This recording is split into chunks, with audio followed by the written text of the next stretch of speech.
नमस्कार, आप देख रहे हैं न्यूज़ 9 नेटवर्क और मैं हूं आपके साथ इस बुलेटिन में अरविंद कुमार सिंह। देश और दुनिया की अहम तमाम छोटी और बड़ी खबरों के साथ आइए शुरू करते हैं खबरों का सिलसिला।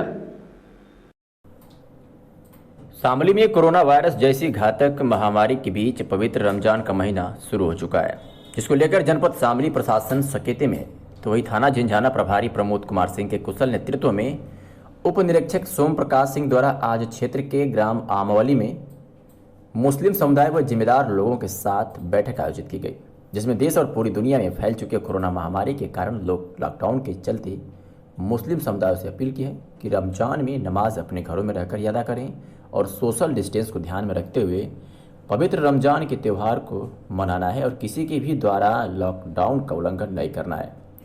लॉकडाउन में पुलिस प्रशासन का सहयोग करें। हम सभी को सांप्रदायिक सौहार्द व आपसी भाईचारा की मिसाल कायम करते हुए रमजान के पवित्र त्यौहार को सकुशल संपन्न कराना है और किसी भी अफवाह या गलतफहमी से बचना है।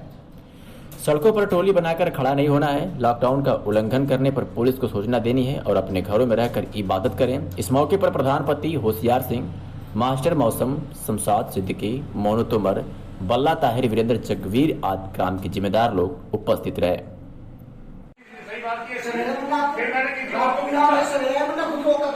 मैंने फिर किसी दूसरे को पूछा था। अब नमाज की क्या